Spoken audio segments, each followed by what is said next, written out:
Que el Señor le bendiga, que tenga un buen día. Feliz día o felices Pascua de Resurrección. Hoy es un día especial para el pueblo de Dios porque celebramos en este día, en el primer día de la semana, la resurrección de nuestro Salvador Cristo Jesús. La mayoría que estamos acá conocemos que es la Pascua. La Pascua significa liberación. La primera Pascua se celebró allí en el Antiguo Testamento, en el libro de Éxodo, capítulo 12, después de 9 plagas que mandó Dios a Egipto para que Faraón liberara al pueblo de Israel. La última plaga era la muerte de los primogénitos. Entonces Dios le ordenó a Moisés que sacrificara un cordero, que lo comieran, obviamente, y que con la sangre de ese cordero pinten los linteles de la casa, la entrada, porque esa noche iba a pasar el ángel y iban a morir todos los primogénitos. Y la sangre iba a ser la señal de que el ángel no entrara en esa familia y murieran los primogénitos. Y ahí se celebraron la primera Pascua. Por eso Pascua significa liberación. Pero también Pascua significa liberación porque Cristo nos libertó de la esclavitud del pecado.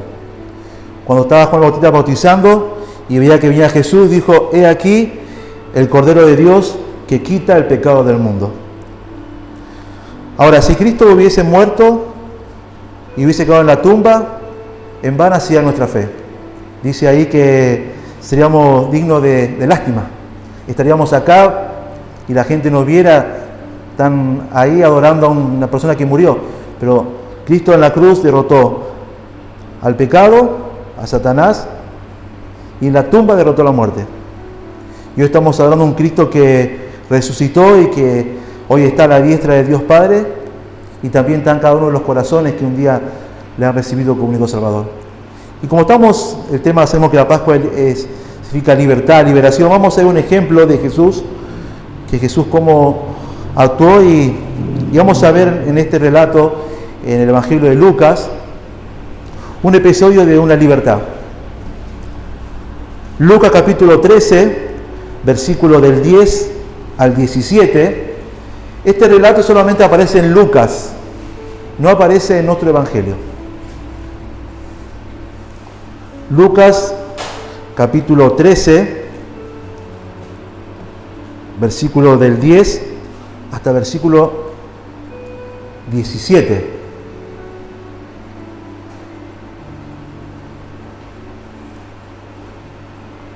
Dice versículo 10: enseñaba Jesús en una sinagoga en el día de reposo, y había sido una mujer que desde hacía 18 años tenía espíritu de enfermedad y andaba encorvada, y en ninguna manera se podía enderezar. Cuando Jesús la vio, la llamó y le dijo: mujer, eres libre de tu enfermedad. Y puso las manos sobre ella, y ella se enderezó luego y glorificaba a Dios. Pero el principal de la sinagoga, enojado de que Jesús hubiese cenado en el día de reposo, dijo a la gente: 6 días hay en que se debe trabajar. En estos, pues, venid y sed sanados, y no en día de reposo. Entonces el Señor le respondió y dijo: hipócrita, cada uno de vosotros no desata en el día de reposo su buey o su asno del pesebre y lo lleva a beber. Y a esta hija de Abraham, que Satanás había atado 18 años, ¿no se le debía desatar de esta ligadura en el día de reposo? Dice versículo 17: al decir él estas cosas, se avergonzaban todos sus adversarios, pero todo el pueblo se regocijaba por todas las cosas gloriosas hechas por él. Que el Señor bendiga su palabra. Yo le puse como título a este pasaje: un Salvador compasivo. Un Salvador compasivo. ¿Qué significa la palabra compasión? Para poder entender, cuando uno va y busca en el diccionario qué significa la palabra compasión, vamos a buscar y ver este significado y vamos a poder entender mejor el relato bíblico. La palabra compasión significa sentimiento de tristeza que produce el ver padecer a alguien y que impulsa a aliviar su dolor o sufrimiento. Entonces Jesús, decimos que es un Salvador, que Él tuvo un sentimiento de tristeza cuando ¿qué le produce este sentimiento? Aliviar el dolor ¿de quién? De esta mujer. Ahora la pregunta es, ¿nosotros somos compasivos? Y vemos en Jesús allí siendo un Salvador compasivo. Y esta es la última vez que se nos dice que Jesús estuvo en una sinagoga. Después de este relato, Jesús no estuvo más en la sinagoga. Esta fue la última vez que Jesús estuvo en una sinagoga. Todos sabemos que es una sinagoga, era donde los judíos se reunían allí a tener la reunión. Está claro que a esta altura las autoridades religiosas querían sorprender en alguna palabra o acción por la que pudieran condenarle. Sabemos que a través del ministerio que Jesús comenzó, siempre las autoridades religiosas iban tras de Él, persiguiéndolo, a ver si decía algo que iba en contra de ellos para que ellos pudieran condenar a Jesús. Qué bárbaro ir atrás de una persona o ir a una iglesia esperando que alguien diga algo para condenarlo. Bueno, estos religiosos que tenían que ser guía del pueblo de Israel, en vez de escuchar al Salvador que no creyeron, estaban ahí expectantes a ver qué decía para condenarlo o juzgarlo. Y vamos a ver aspectos en este pasaje, y el primer aspecto, la primera consideración la vamos a ver del versículo 10 hasta el versículo 13. Vamos a ver en la consideración el primer aspecto que tuvo Jesús. Dice el versículo 10 al 13, enseñaba Jesús en una sinagoga en el día de reposo, y había allí una mujer que desde hacía 18 años tenía espíritu de enfermedad, y andaba encorvada, y en ninguna manera se podía enderezar. Cuando Jesús la vio, la llamó y le dijo, mujer, eres libre de tu enfermedad. Y puso las manos sobre ella, y ella se enderezó luego y glorificaba a Dios. Primera consideración, primer aspecto de este Salvador, liberación. Liberación. Parecía que esta mujer entró en la sinagoga justo en el momento que Jesús estaba enseñando. Pobre mujer, su condición era lastimosa. La mujer sufría de una severa deformación de la columna desde hacía 18 años. Su deformación era tan grande que no se podía enderezar. Fíjense, aquel hermano Mauro que le operaron y está ahí a veces con el dolor. Esta mujer hacía 18 años que venía encorvada y no era que se podía enderezar. 18 años. Cuando Jesús estaba enseñando en la sinagoga, ve a esta mujer entrar. Y Jesús, cuando la vio, le causó una tristeza en su alma. Y él quería librar su dolor. Mientras las personas estaban acostumbradas a venir a ver esa mujer que venía ahí a la sinagoga, Jesús estaba ahí enseñando y esta mujer venía.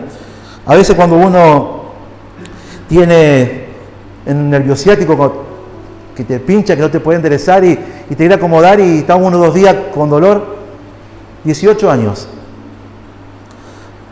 Su enfermedad debe haber sido también muy dolorosa, como ocurre generalmente con tales condiciones que afectan la columna vertebral. Y acá hay para sacar una enseñanza. Escuche bien. Si yo hubiera estado en liceo durante 18 años, me pregunto, ¿sería fiel en asistir para adorar a Dios semana tras semana en la iglesia? A veces tenemos un dolorcito y la primera excusa para no ir a la iglesia. Cualquier cosa, no voy a la iglesia.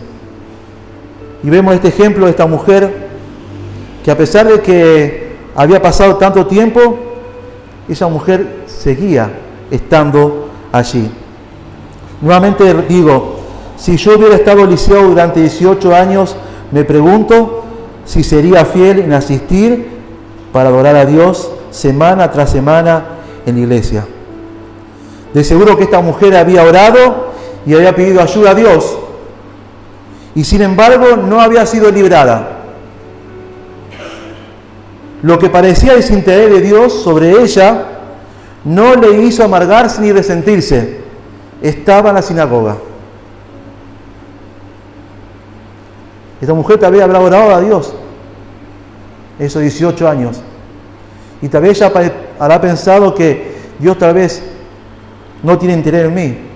Y eso no le hizo ni amargarse ni resentirse. Ella estaba el día sábado en la iglesia. En ese lugar estaba ella para escuchar la palabra de Dios. Jesús, siempre sensible a las necesidades de otro, vio a la mujer y la llamó al frente. No dejó pasar que vio que estaba ahí y siguió enseñando. Le hizo pasar al frente. Y tiernamente la llama que pase al frente. Fíjense lo que dice, versículo 11. Y había ella una mujer que de hacía 18 años tenía un espíritu de enfermedad y andaba encorvada y de ninguna manera se podía enderezar. Cuando Jesús la vio, la llamó. Imagínense, esa mujer tal vez iba allí a escuchar. De pronto Jesús la vio y dice: mujer, vení. Y como podía, ella iba ahí al frente, porque nunca ella habrá hecho pasar al frente cuando enseñaba el principal de la sinagoga. Siempre estaba ahí encorvada escuchando. Jesús la llama, la hace pasar al frente. Entonces, con palabras firmes, Jesús, y tierna, le dirige las palabras más maravillosas que jamás había oído la mujer. Quedas libre de tu enfermedad. Wow. Esta mujer vino ahí y cuando Jesús la trajo, le dice a la mujer: mujer, quedas libre de tu enfermedad. Y enseguida dice que simultáneamente las manos sobre ella ejerce un poder divino Jesús y la sana completa y permanentemente. Wow. Esa mujer capaz que habrá ido ahí al frente y dice: ¿qué querrá hacer conmigo? Jesús la vio y dice: mujer, eres libre de tu enfermedad. Le puso la mano encima, el Salvador, compasivo, y la mujer dice que enseguida dice que se enderezó. 18 años. A plena vista de toda la congregación reunida, ella ahora está de pie, derecha y glorificando a Dios, comprendiendo plenamente que ella había sido sanada por el poder de Dios. Había sido librada no solamente de su aflicción física, sino también de Satanás. Fíjense lo que dice el versículo 13. Y puso la mano sobre ella y ella se enderezó. Y apenas se enderezó, lo primero que hizo es dar gloria a Dios. No se fue, dio gloria a Dios, porque sabía que Dios había intercedido allí por medio de Jesús que tocó, y solamente una persona que tenía poder, el poder del Salvador, pudo hacer ese milagro. A la congregación le puede haber parecido insensible que Jesús hiciera esto y expusiera públicamente su invalidez. Pero Jesús sabía lo que estaba haciendo, queridos hermanos y amigos. Por un lado, Satanás estaba en la sinagoga y Jesús quería desenmascararlo y derrotarlo. Pero también quería que la gente entendiera y que esta mujer le ayudara a enseñar a la gente que estaba ahí una lección sobre la libertad. Jesús no solamente quería traer a la mujer al frente para desenmascarar que Satanás estaba allí, sino para que Jesús utilizara a esta mujer para enseñarle a la gente una lección importante de la libertad. Uno pensaría que en una situación así, como esta, uno esperaría que cada ojo se llenara de lágrimas de alegría y que toda la congregación que está en la sinagoga, ante una sugerencia del principal de la sinagoga, se levantara a cantar y a aclamar a Dios. ¿Qué sucede en realidad con esto? ¿Qué sucedió en realidad? Primer aspecto, primera consideración de Jesús, la liberación. Segunda consideración de este versículo. ¿Qué hay? Versículo 14 dice: pero el principal de la sinagoga, enojado de que Jesús hubiese sanado en el día de reposo, dijo a la gente: 6 días hay en que se debe trabajar. En esto pues venid y ser sanados, y no en el día de reposo. En vez de allí, el que estaba encargado de la reunión, en vez de levantarse con la congregación a alabar a Dios, ¿qué hizo? Se indignó.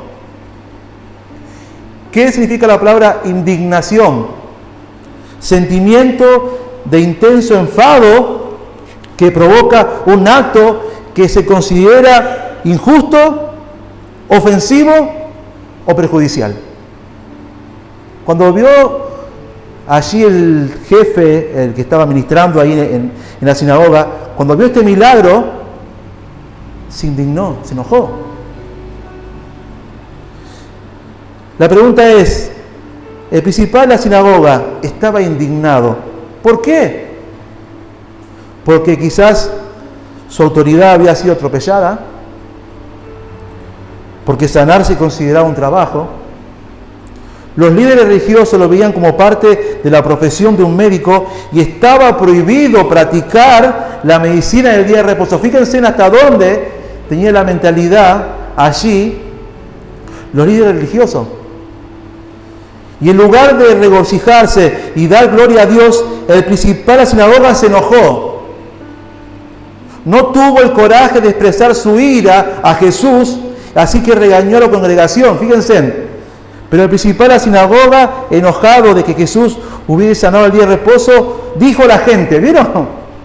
No le dijo a Jesús, Jesús, hay tantos días en la semana, ¿por qué no sanás en ese día? No, le dijo a la gente, como reprochando a la gente. Fíjense en la cobardía que tenía este principal de la sinagoga.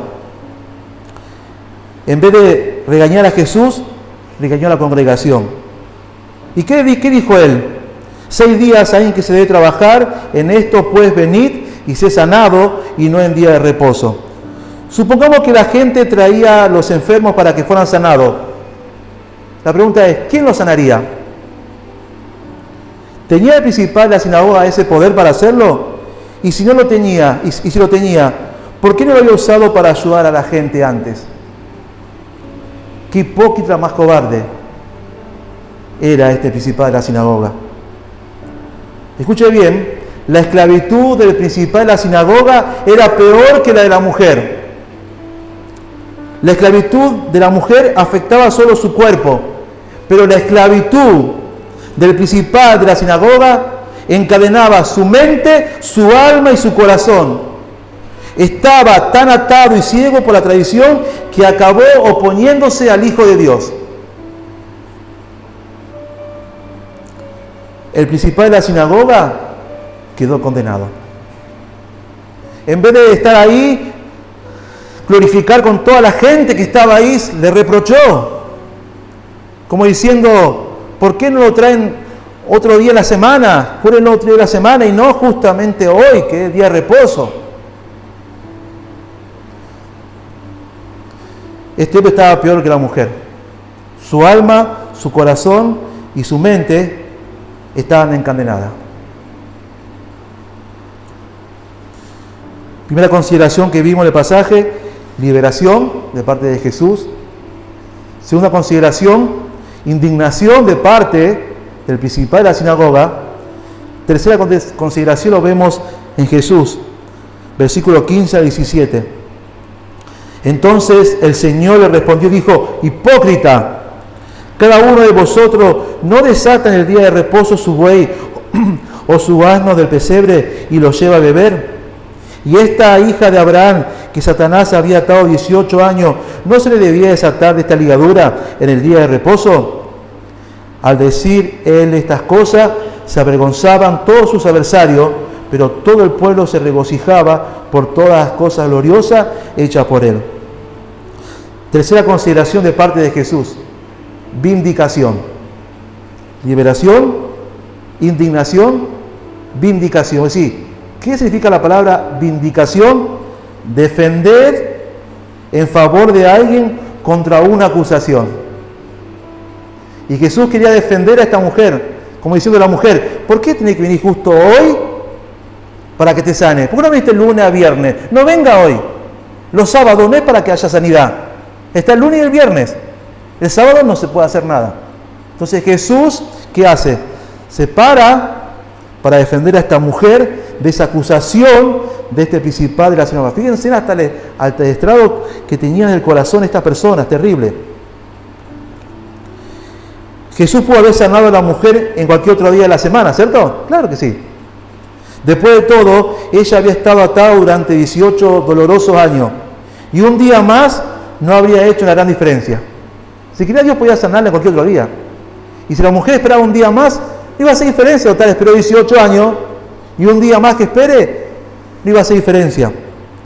Pero deliberadamente escogió Jesús el día sábado porque quería enseñar una lección a las personas que estaban en la sinagoga, una lección sobre la libertad. Fíjense, hermanos, observemos la repetición de la expresión libre y desatar. Fíjense, versículo 12. Y cuando Jesús la vio, la llamó y le dijo: mujer, él es libre. Versículo 15. Entonces Jesús respondió: hipócrita, cada uno de vosotros no desata. La palabra aparece liberación. Versículo 16. Y a esta hija de Abraham que Satanás había atado 18 años, ¿no se le debía desatar? Fíjese la repetición que Jesús habla sobre la libertad. Versículo 12, versículo 15, versículo 16. En primer lugar, queridos hermanos y amigos, el Señor defendió a la mujer y reprendió al principal de la sinagoga. ¿Qué le dijo al principal de la sinagoga? ¿Qué le dijo? Jesús le mostró que el principal de la sinagoga trataba a sus animales mucho mejor que esta pobre mujer. Lo que dice Jesús. Dice Jesús: hipócrita, le dice ahí al sumo sacerdote, al principal. Hipócrita, le dice: ¿acaso si tu animal el día de reposo no tiene sed, no le está para acaso tomar agua? Y esta mujer, que hacía 18 años que estaba sufriendo y que era atada por una enfermedad mediante Satanás, ¿no la podía liberar en este día de reposo? Y Jesús le dice: ¿saben qué? Ustedes están tratando a los animales mejor que esta mujer. Están tratando a un animal mejor que esta mujer. Fíjense la palabra dura que Jesús estaba diciendo. Esta acusación incluyó también lo de la congregación. Si Dios permite que la gente auxilie a sus animales sedientos en el día de reposo, ¿no iba a querer cuidar a los necesitados hecho imagen de Dios? Escuche bien esto: cualquier tradición que nos impida ayudar a otro no viene de Dios. Muchas veces iglesias se ha llevado, la iglesia del comienzo, que uno se acuerda, de tradiciones. Se hace así porque siempre ha sido así. Sí, pero no, siempre ha sido así. Y yo me acuerdo que antes de la iglesia venían personas y si uno venía con camisa y corbata no podía entrar. La mujer allí con pantalón y pollera y mantilla, si no podía entrar. Que no puede entrar. Que queda afuera. Fíjense en las tradiciones. ¿Hasta dónde no? ¿Por qué? No porque siempre ha sido así. No vaya a un cumpleaños de un familiar inconverso. No te puedes juntar. No puedes hacer esto. No puedes hacer. Porque no. ¿Y cómo íbamos a llegar al inconverso? ¿Cómo íbamos a llegar? Tampoco quiere decir que nos redemos ahí en la fiesta con ellos bailando. Pero está tantas provisiones que teníamos que muchas veces nos bloqueamos. Éramos como el sacerdote ese que pasó y vio a la persona que estaba allí tirado y pasó de largo.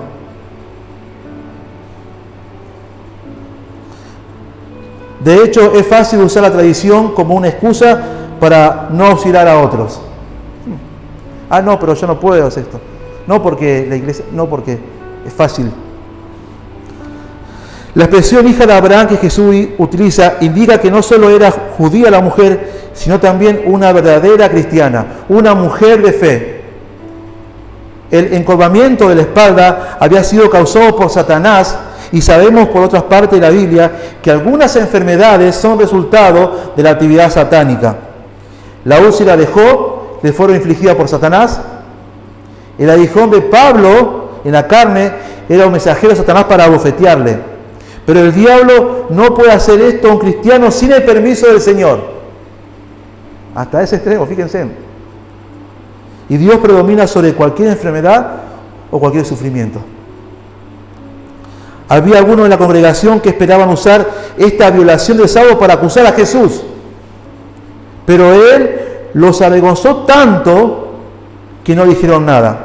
Fíjense ahí, versículo 17. Al decir estas cosas, se avergonzaron todos sus adversarios. Fíjense, cuando Jesús dice, ustedes tratan mejor a sus animales que esta persona, lo avergonzó a todos.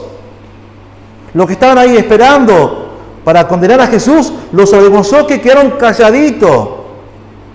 No sabían qué decir.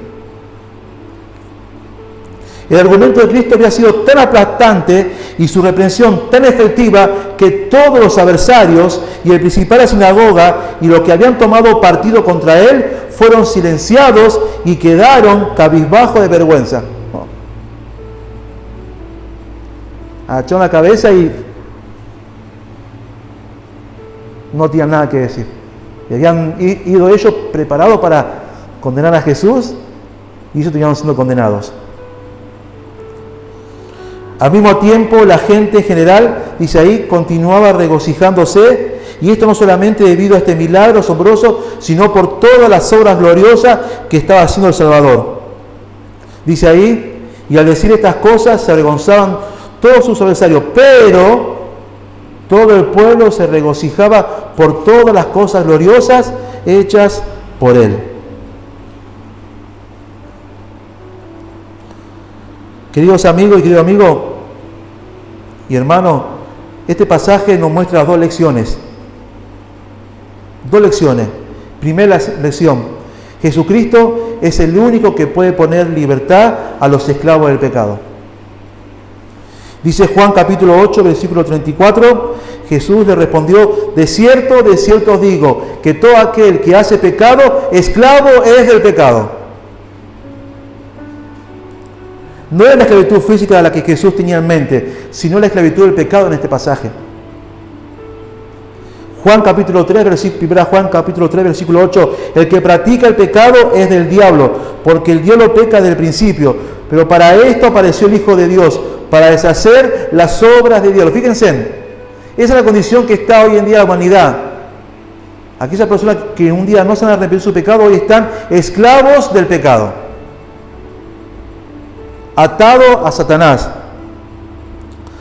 La mayor atadura que tiene el ser humano no es la esclavitud política ni la económica, sino estar sometido al yugo espiritual del pecado y de la rebelión contra Dios. Ese es el mayor problema que tiene hoy la humanidad. No la economía, no la política, sino estar sometido al yugo espiritual del pecado y de la rebelión contra Dios. Y dice Juan capítulo 8, versículo 34, así que si el Hijo os libertare, seréis verdaderamente libres. Efesios 1:7 dice, en quien tenemos redención, rescate, por su sangre, el perdón de pecados según las riquezas de su gracia. La frase, según la riqueza de su gracia, esto significa que la gracia de Dios es abundante, amplia y más que suficiente, y que no depende de los méritos del hombre. Es inmesurable e inmerecida. Fíjense, en quien tenemos redención por su sangre, el perdón de pecados según las riquezas de su gracia. Mire si la gracia de Dios hubiera sido limitada solamente para el tiempo en que estuvo la primera iglesia. Hoy estaríamos condenados. Pero es tan amplia, tan abundante y tan suficiente la gracia de Dios que un día llegó a nuestras vidas, sin depender de nuestros méritos. No es que dice Dios, bueno, por lo que hiciste esto, te doy con gracia, te robo mi gracia. No, la gracia de Dios que hemos recibido no es por nuestros méritos, sino porque es un Dios de amor. Y segunda lección que aprendemos, que Jesucristo nos dio libertad no para pecar, sino para vivir en santidad. Dice Romanos capítulo 6, versículos 17 al 18, antes ustedes eran esclavos del pecado, pero gracias a Dios que obedecieron de todo corazón las enseñanzas que se les dio. Ahora ustedes han sido librados del pecado y están al servicio de Dios para hacer el bien. Gálatas capítulo 5, versículo 1. Está pues firme la libertad con que Cristo nos hizo libre y no estéis otra vez sujetos al yugo de esclavitud. Escuchen bien, queridos hermanos, Cristo murió para libertarnos del pecado. Cristo vino para librarnos, no para hacer lo que nosotros queramos, o lo que nos llevaría nuevamente a la esclavitud de nuestros deseos egoístas. Aquellos que apelan a su libertad para hacer lo que les guste con sus deseos, están cayendo en las garras del pecado nuevamente. ¿Qué enseñanza nos deja Jesús en este día? Hoy estamos delante de los símbolos, delante de ese Cordero que entregó su vida por nosotros, de ese Cordero que nos libertó de la esclavitud del pecado, de Satanás, y que a través de su muerte y su resurrección hoy tenemos esperanza. Y si hoy somos libres de la esclavitud del pecado, no es porque lo merecíamos, sino ¿sabe por qué? Porque Dios vio nuestra triste condición, miserable, que no merecíamos nada, y al ver así esa condición, Él tuvo compasión de mí y envió a su único Hijo Jesucristo para que muera por nuestros pecados, para que Cristo nos haga libre. Él es nuestro libertador, nuestro Salvador y nuestro hermano. Y hoy estamos celebrando esa gloriosa resurrección. Querido amigo, familiar, si todavía no te has arrepentido de tus pecados, es nuestra oración de que te arrepientas y le pidas a Dios perdón por tus pecados. Queridos hermanos, hoy estamos delante de la cena del Señor y venimos a decirle gracias por libertarme. Gracias por darme esa libertad que yo no merecía. Y esa mujer salió de la sinagoga libre. No solamente de su enfermedad, sino ya su alma también había sido salvada. Pero los que estaban ahí, los líderes religiosos y algunas personas, salieron condenados de esa sinagoga. Terrible, ¿eh? Terrible. Gloria a Dios, hermanos, por Cristo Jesús. Porque hoy estamos delante de la presencia de Dios por los méritos de Cristo Jesús. Así que le invito a orar, vamos a orar por los símbolos, y orar por el pan y por la copa, y agradeciendo a Dios por enviar a Cristo Jesús para libertarnos de la esclavitud del pecado y del poder de Satanás. Oramos. Gracias, Padre Celestial y Dios nuestro que estás en el cielo, por tu preciosa palabra. Vemos, Señor, en tu palabra a Cristo Jesús, cómo Él, en todo el tiempo que estuvo aquí en la tierra, en su ministerio, tuvo misericordia, compasión, y cómo en este pasaje muestra la condición miserable de esta mujer y cómo Él tuvo compasión de esta mujer y la libertó de su atadura. Y es más, también de la esclavitud del pecado que ella tenía. Gracias, Padre Celestial, porque un día Cristo nos libertó de nuestra esclavitud, de la esclavitud del pecado, de esa esclavitud de rebelión contra ti, oh Dios. Y un día tu gracia nos alcanzó. Y gracias a Dios porque tu gracia es amplia y suficiente para perdonar todos nuestros pecados. No es por nuestros méritos, sino por los méritos de Cristo Jesús. Y hoy estamos celebrando el día de resurrección. Cristo resucitó de entre los muertos. Pero Él dejó esta fiesta, dejó estos símbolos para que hagamos memoria de Él hasta que Él venga a buscarnos. Dejó el pan que simboliza su cuerpo, que fue roto, molido por nuestros pecados. Que a participar de Él podamos participar dignamente. Y también nos dejó la copa, que es símbolo de aquella sangre preciosa con la cual nos rescató. Y también podamos participar dignamente de la copa. Gracias, Padre Celestial, por todo. Oramos agradecidos en el nombre de Cristo Jesús. Amén. Que el Señor bendiga su palabra.